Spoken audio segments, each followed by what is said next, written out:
नमस्कार, ये समय है प्रश्न पूछने का, जवाब मांगने का, हिसाब मांगने का, दिशा तय करने का। पूछिए तीखे प्रश्न, क्योंकि ये है प्रश्न काल।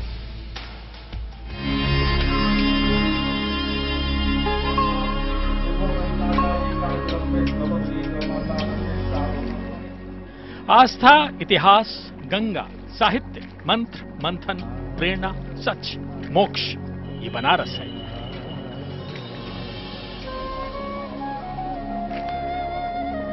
यहां हिंदू भी हैं, मुसलमान भी, सिख और ईसाई भी। ये कबीर की नगरी है। यह रविदास की रवानी है। सदियों से घाटों पर गूंजती संस्कृति की शहनाई है। इंसानियत है, धर्म है, मस्ती है, मिजाज है। बनारस बटा है, बनारस मिला है, सबका समागम है, ये बनारस है।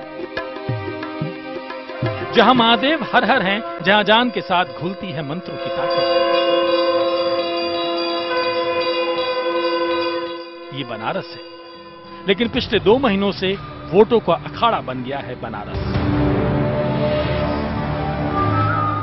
अब यहां मोदी हैं, केजरीवाल हैं, अजय राय हैं। 40 से ज्यादा उम्मीदवार भी हैं।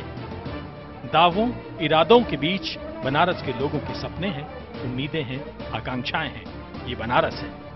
क्या सियासत में कहीं खो गया है ठेस बनारसी मिजाज? यही है आज का प्रश्नकाल। एक निहायत ही नीच किस्म की राजनीति चल रही है। प्रियंका गांधी मोदी की राजनीति को नीच बता रही हैं। कहा जा सकता है कि ये खुद नीचता की मिसाल है। मोदी इसे खींचकर अपनी जाति बीच में ला रहे हैं कि मैं नीची जाति का हूं। कहा जा सकता है कि यह भी नीचता की मिसाल है।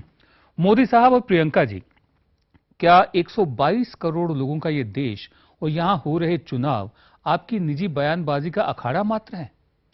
लोग क्या इसलिए वोट दे रहे हैं कि आप दोनों में बयानबाजी की जो जंग चल रही है उसमें कौन फतेह हासिल करता है?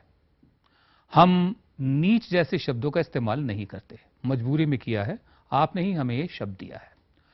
दूसरी बात, बहुत से अंग्रेजी वालों को पहली दफे पता चला है कि गंगा जमुनी तहजीब भी कुछ होती है। उनके ज्ञान की प्राप्ति पर उन्हें मुबारक। हमारी चिंता यह है कि गंगा जमुनी तहजीब का गढ़ बनारस वैसा ही रहे जैसा सदियों से है। बावजूद जहर उगलने वाले नेताओं के बनारस का मिजाज वैसा ही बना रहे जैसा सदियों से है। जहां कबीर ने कहा था, कांकर पाथर जोरी के मस्जिद लई बनाए, ताचड़ी मुल्ला बांग दे क्या बहरा हुआ खुदाए। कबीर ने यह भी कहा था, पाथर पूजे हरि मिले तो मैं पूजू पहाड़, वासे तो चाकी भली जो पीस खाए संसार। इसी से निकलता है हमारा आज का विषय, बनारस का चुनावी मिजाज। और इसी से पैदा होता है आज का सवाल, क्या नेताओं ने बनारस का मिजाज बिगाड़ दिया है? आप अपनी राय हमें एसएमएस के जरिए भी दे सकते हैं। टाइप करें VKPY या VKPN, तो मैसेज करें 51818 पर। मेरे और आपके सवालों का जवाब देने के लिए प्रश्नकाल में हमारे साथ खास मेहमान जुड़े हैं। दिल्ली से जुड़े हैं बनारस में जन्मे मशहूर लेखक और आलोचक डॉक्टर नामवर सिंह। बहुत बहुत स्वागत है डॉक्टर सिंह आपका। बहुत अरसे बाद आपके दर्शन हो रहे हैं, मुझे बहुत खुशी है। धन्यवाद अपना समय देने के लिए।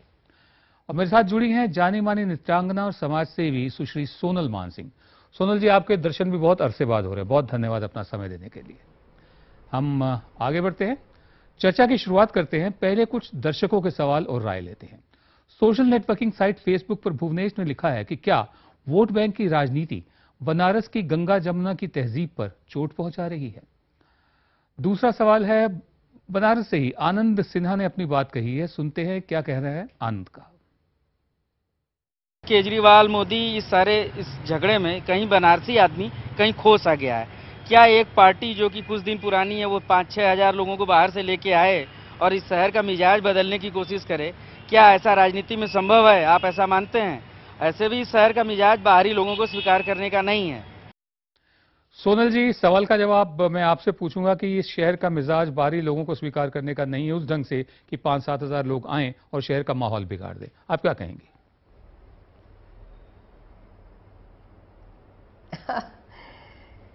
विनोद जी, बनारस यानी वाराणसी, वरुणा और असी 2 नदियां गंगा जी की धाराएं, और या तो काशी जिसका अर्थ होता है ज्वलंत, लाइटेड, चमकता हुआ।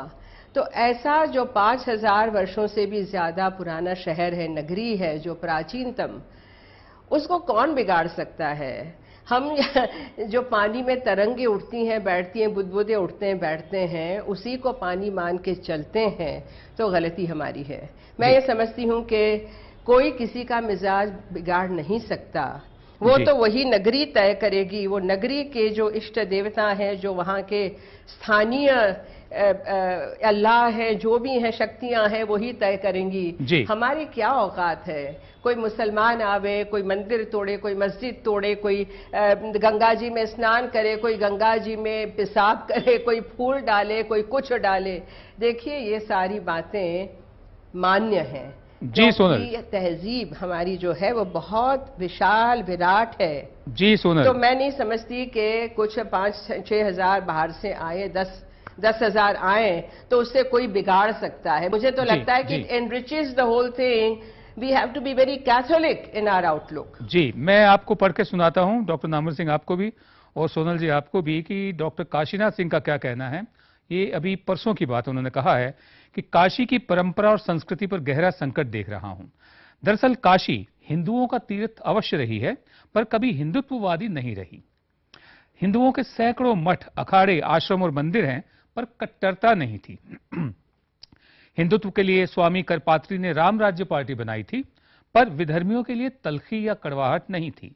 पर अब जो माहौल बनाया जा रहा है, उसको देखकर लगता है कि धार्मिक उदारता को पीछे नेपथ्य में धकेल दिया जाएगा। डॉक्टर नामवर सिंह, मैं आपके विचार जानना चाहता हूं। आपने दोनों सवाल भी सुने, सोनल जी ने जो कहा वो भी सुना।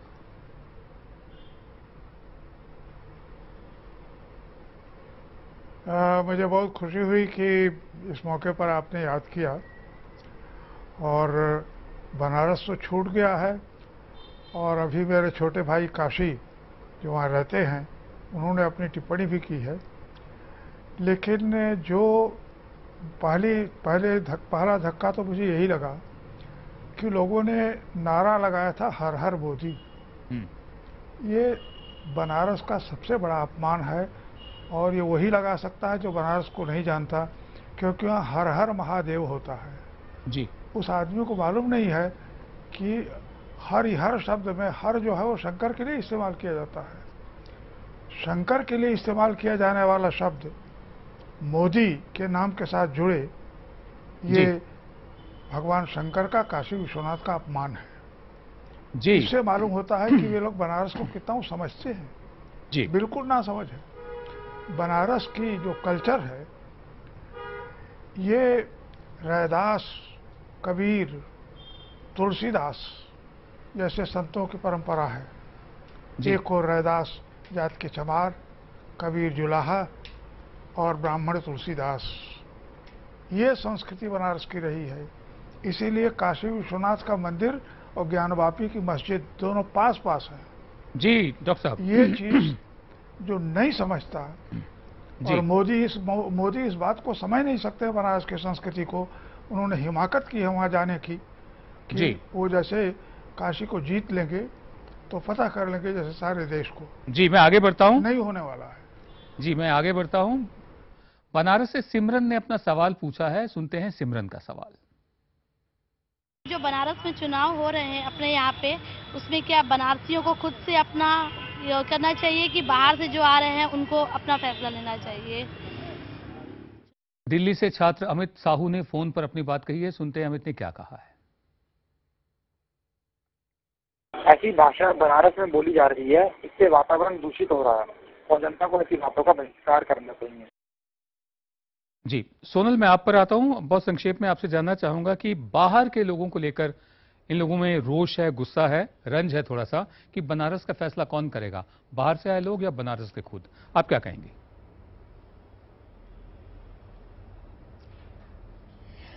विनोद, मुझे बाहर अंदर ये दो शब्दों की समझ नहीं है बिल्कुल जी। क्योंकि हमारे ही देश में हम यदि बाहर अंदर का मामला उठाएंगे तो कौन बाहर से आया और कौन अंदर का है, ये कौन तय करेगा?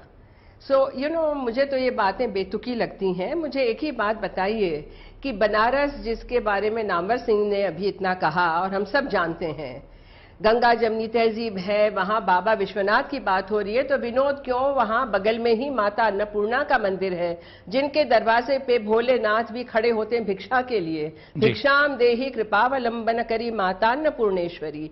विशालाक्षी हैं जो कामाक्षी, विशालाक्षी और मदुरै की मीनाक्षी, इन लोगों की, यानी there is a gender bias also. हंस रही हूं, मजाक कर रही हूं, बट ये कहती हूं कि अंदर बाहर की बात मुझे तो बेमानी लगती है, समझ में नहीं आती है। बनारस का मिजाज कौन बिगाड़ेगा? बनारस है, और यदि मिजाज बिगाड़ने वाले लोग मान जाते हैं कि हम बिगाड़ रहे हैं तो बहुत बड़ी बात है। मुझे तो ये बात बिल्कुल गले नहीं उतरती। जी, अभी चला जाएगा, एक झपाटा आया है पवन का, वायु का आया है, इलेक्शन खत्म हो जाएंगे, उसके बाद देखेंगे, 2 महीने बाद बात करेंगे। जी डॉक्टर नामवर सिंह, जो लोगों का एतराज है वो इस बात को लेकर है कि अरविंद केजरीवाल अपने 5-7 हजार लोगों को लेकर वहां गए, उधर से जब नरेंद्र मोदी पर्चा भरने गए तो 175 गाड़ियां सुल्तानपुर से आईं, ऐसा भी कहा जा रहा है, लेकिन बाहर से लोग आए, तो लोगों का एतराज इस बात से है। आप कितना सहमत हैं उनके इस एतराज से?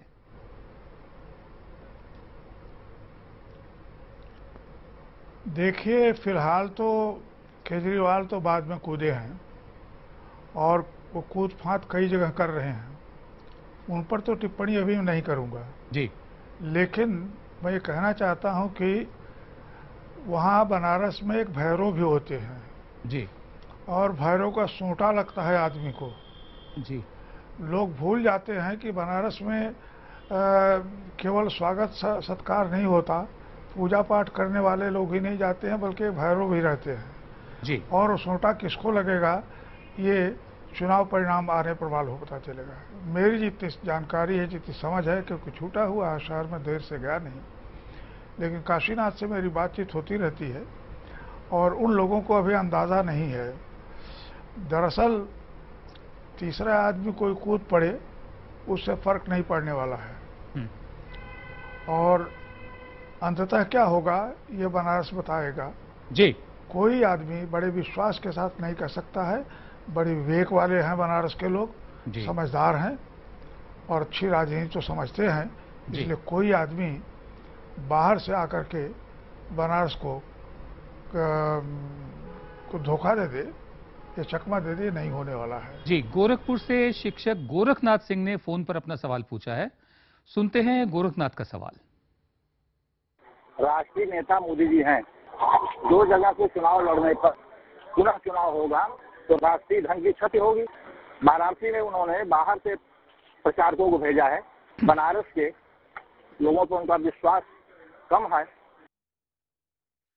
ट्विटर पर मनीष ने लिखा है कि क्या मोदी बनारस से चुनाव इसलिए लड़ रहे हैं क्योंकि वहां की पृष्ठभूमि धार्मिक है। हम एक बात स्पष्ट कर दें कि हमारा इरादा कतई नहीं है कि इस कार्यक्रम का विषय नरेंद्र मोदी हो।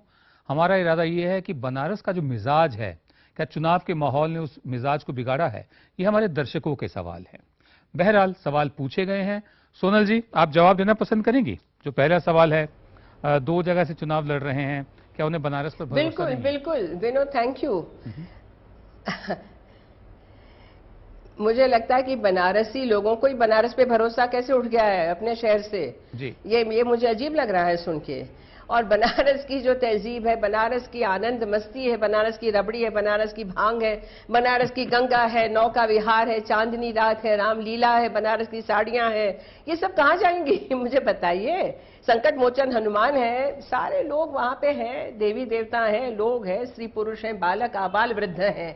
ये मस्ती आनंद बनारस का एक विशेष तत्व है। ये तत्व 10,000 वर्षों में तो खत्म नहीं हुआ, भलभले लोग आए ना, क्या क्या बनारस में हादसे भी तो बहुत हुए, आपको याद होगा जी। तो बनारस का किसी ने क्या बिगाड़ लिया, और हम यदि मान के चलते हैं तो इसमें क्षति गलती हमारी है। जी, यही बात जब डॉक्टर काशीनाथ सिंह से पूछी गई कि काशी की संस्कृति से, बनारस की संस्कृति से, मिजाज से क्या अभिप्राय है, क्या मंशा है, उनका जवाब था अलमस्ती, फक्कड़ी, वैचारिक खुलापन और ना काहू से दोस्ती, ना काहू से बैर वाले भाव पर टिकी जीवन शैली। डॉक्टर नामवर सिंह, इनके एतराज, इनके सरोकार कितने जायज हैं? जो दर्शक अपने सवाल पूछ रहे हैं, मैं फिर से स्पष्ट कर दूं कि इस कार्यक्रम का इरादा नरेंद्र मोदी को जरिया बनाने का नहीं था या प्रियंका गांधी को विषय बनाने का नहीं था, लेकिन लोगों ने सवाल पूछे हैं, लिहाजा हम जवाब ले रहे हैं। डॉक्टर सिंह। जी जी, मुझे बताएं आप इनके सरोकार, इनके सवाल एतराज क्या कितने, है? ये जो दर्शक हमारे सवाल पूछ रहे हैं, इनके सरोकार कितने जायज लगते हैं आपको? जी देखिए, अगर उनको बनारस से इतना लगाव था, जी हिंदुत्व के कारण कह लीजिए, किसी कारण, तो उनको गुजरात से लड़ने की क्या जरूरत थी? जो आदमी खुद दुचित्ता हो, खुद उनके चुनाव से ही मालूम होता है कि उनको विश्वास नहीं था कि बनारस से जीत पाएंगे, इसलिए उन्होंने अपने गुजरात को चुना। तो एक तो उनके मन की दुविधा ही मालूम होती है, वो समझ रहे थे कि बनारस को फतह कर लेंगे, जी तो एक तरह से हिंदू हृदय सम्राट के रूप में उपस्थित हो गए। जी ये सुविधा की चीज थी, बनारस से उनका कोई लगाव नहीं है। जी वो सिर्फ ये साबित करने के लिए जिस हिंदुत्व का झंडा वो फहरा रहे हैं, उस नाते उन्होंने चुना बनारस को। और बनारस मेरा ख्याल है कि खूब अच्छी तरह समझता है, ये दो नावों की सवारी नहीं चल सकती है। ये जी। गंगा है, एक ही नैया पर आप रहें तो बेहतर है, वरना आप डूब मरेंगे। जी, सोनल कुछ कहना चाह रही हैं आप? जी, ये मेरी समझ है। विनोद, मैं कह रही थी कि आपने तो कहा स्पष्ट शब्दों में कि नरेंद्र मोदी इसके या प्रियंका गांधी नहीं है फोकस, तो बार बार नामवर सिंह क्यों इस पे आ रहे हैं? बनारस की बात कीजिए, वाराणसी की बात कीजिए, काशी की बात कीजिए, है ना? जी। यही तो आपका फोकस था, जैसे मैंने समझा था। जी सोनल, है इसमें ना? मैं इसमें सिर्फ एक कोट करूंगा एक और, कि चुनाव बताएं। से बनारस के मिजाज को आघात कैसे पहुंच रहा है, इसका जवाब डॉक्टर काशीनाथ सिंह देते हैं कि आप देख नहीं रहे, राजनीतिक विरोधियों पर किस तरह से हमले हो रहे हैं, मुंह पर गंदगी फेंकी जा रही है, स्याही फेंकी जा रही है, जानलेवा हमले हो रहे हैं, विरोधी दलों के कागजात छीनकर फाड़े जा रहे हैं। काशी ने जियो और जीने दो की संस्कृति पर विश्वास किया है। मंडन मिश्र यहीं के थे, शंकराचार्य को एक चांडाल तक ने चुनौती दे दी। स्वामी दयानंद सरस्वती ने यही दुर्गा कुंड में विरोधी मान्यता वाले लोगों से शास्त्रार्थ किया था। काशी असहमति का भी सम्मान करती रही है। अब दिक्कत ये हो गई है सोनल के, बनारस को मौजूदा माहौल में नरेंद्र मोदी और प्रियंका गांधी और अरविंद केजरीवाल इनसे अलग करके नहीं देखा जा सकता है। मैं आगे बढ़ता हूं, आखिरी सवाल लेता हूं कुछ। फेसबुक पर जयंत शुक्ला ने लिखा है कि क्या मोदी का बनारस से चुनाव लड़ना वोटों के ध्रुवीकरण का सोचा समझा पैंतरा है? आगे बढ़ते हैं। हमारी वेबसाइट ibnखबर.com पर डीके शर्मा ने लिखा है कि मोदी के खिलाफ दूसरे दलों ने जितना जोर बनारस में लगाया है, उतना उन्होंने वडोदरा में क्यों नहीं लगाया? और अब और आपसे बहुत संक्षेप में मैं प्रतिक्रिया चाहूंगा, सोनल पहले आपसे, फिर डॉक्टर नामवर सिंह आपसे, कि विरोधी दलों ने इतना जोर वडोदरा में क्यों नहीं लगाया, और जो पृष्ठभूमि है पूरी इस चुनाव की, मोदी ने बनारस को क्यों चुना? दो बातें हैं विनोद। एक तो गुजरात उनकी जन्मभूमि, मातृभूमि है, तो नेचुरली वहां पे विरोधी दल ने सोच लिया होगा कि यहाँ पे हम जोर नहीं डाल सकते। लेकिन दूसरी बात मैं कहना चाहूंगी, नामवर सिंह जी के जो वो थे कि दो जगह से क्यों लड़ रहे हैं, यदि उनको बनारस में विश्वास नहीं है, तो इंदिरा गांधी से लेकर सोनिया गांधी तक बहुत लोगों ने दो जगह से चुनाव लड़ा है, तो इसमें कोई नई बात नहीं है। और उसमें तरह तरह के आक्षेप करना मुझे ठीक नहीं लगता। तो मैं तो कह रही हूँ कि वडोदरा उनकी जन्मभूमि, मातृभूमि है, देखिए, तो वहां नेचुरली लोगों का प्यार होगा, जो भी होगा। मैं तो इतना नहीं जानती हूँ, गुजरात गई नहीं हूँ। आप मुझे एक बात बताएं, एक पुरानी कहावत है अंग्रेजी की, टू ब्लैक्स डोंट मेक, यही है नहीं, हाँ, एक पुरानी कहावत है, two blacks don't make a white, कि क्योंकि श्रीमती इंदिरा गांधी ने दो जगह से चुनाव लड़ा, क्योंकि श्रीमती सोनिया गांधी ने दो जगह से चुनाव लड़ा, इसलिए नरेंद्र मोदी भी श्रीमती इंदिरा गांधी जैसे हैं या श्रीमती सोनिया गांधी जैसे हैं। उन्होंने क्या गलत किया? Two blacks don't make a white. जी नहीं, मैं तो उदाहरण दे रही हूँ कि ऐसा पहले हो चुका है, उन्होंने किया इसलिए ये कर रहे हैं, तो मैं नहीं कह रही हूँ और न मैं जानती हूँ। मैं तो उदाहरण मात्र दे रही हूँ कि हमारे तुरंत अभी के वास्तविक इतिहास में है, उसमें कौन सी नई बात है। मैं आखिरी कमेंट डॉक्टर नामवर सिंह, बहुत संक्षेप में आपका क्या कमेंट होगा आखिरी?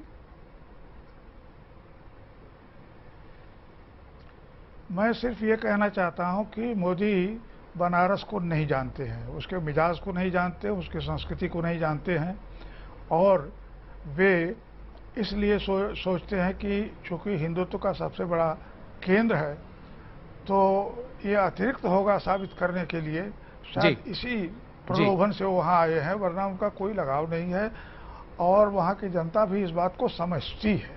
जी बहुत धन्यवाद डॉक्टर नामवर नहीं है जी कि राजनीति कर रहे हैं, और प्रियंका ज्यादा समझदार है कि वो आई ही नहीं बनारस। जी डॉक्टर नामवर सिंह, बहुत बहुत है। धन्यवाद आपका अपना समय देने के लिए। सोनल मान सिंह, आपका बहुत बहुत धन्यवाद समय देने के लिए। कृपया इस कार्यक्रम में आते रहिए। अब हम बात करेंगे आज के सवाल पर एसएमएस के जरिए मिली आपकी राय की। हमने सवाल किया था कि क्या नेताओं ने बनारस का मिजाज बिगाड़ दिया है। इस सवाल पर हमें 60% लोगों ने हाँ में जवाब भेजा है, जबकि 40% लोगों ने ना में जवाब भेजा है। बस इतना कहेंगे जाते जाते कि गुलाम तुम भी थे यारो, गुलाम हम भी थे। नहा के खून में आई थी फसले आजादी, मजा तो तब था कि मिलकर इलाज जां करते, खुद अपने हाथ से तामीर गुलसितां करते। हमारे दर्द में तुम और तुम्हारे दर्द में हम शरीक होते, तो फिर जश्न आशियां करते। तुम आओ गुलशने लाहौर से चमन बरदोश, हम आए सुबह बनारस की रोशनी लेकर, हिमालयों की हवाओं की ताजगी लेकर, और उसके बाद पूछें कि कौन दुश्मन है। जनाब अली सरदार जाफरी की यह कविता हिंदुस्तान और पाकिस्तान के बंटवारे को लेकर लिखी गई थी। भगवान ना करे ये कविता हमें बनारस के चुनावों के बाद पढ़नी पड़े। बनारस शिव की नगरी, भारत के प्राचीनतम शहरों में से एक, जिसके साथ अनेक विभूतियों के नाम जुड़े हुए हैं। महर्षि अगस्त्य, धन्वंतरी, गौतम बुद्ध, संत कबीर, संत रैदास, गोस्वामी तुलसीदास। वक्त में आगे बढ़े तो जयशंकर प्रसाद, मदन मोहन मालवीय, लाल बहादुर शास्त्री, उस्ताद बिस्मिल्लाह खान, पंडित रविशंकर, सिद्धेश्वरी देवी, मुंशी प्रेमचंद और गुदई महाराज जैसे लोग इस शहर का हिस्सा रहे हैं, पहचान रहे हैं। इसलिए प्रार्थना है कि बनारस का वो हाल ना हो जो अयोध्या का हुआ, जहां बाहर के लोगों ने आकर माहौल को सांप्रदायिक बनाया। वैसे बनारस को लेकर मिर्जा गालिब का कहना था, ताल अल्लाह बनारस चश्मे वद्दूर, बहिश्ते खुर्रम फिरदौस मासूर, यानी बनारस एक हरा भरा सुंदर स्वर्ग है, भगवान इसे बुरी नजरों से बचाए। ये था आज का प्रश्नकाल। अब बुधवार रात 8 बजे फिर मिलेंगे कुछ तीखे प्रश्नों के साथ, जिनमें से सिर्फ एक प्रश्न हमारा, बाकी सब आपके।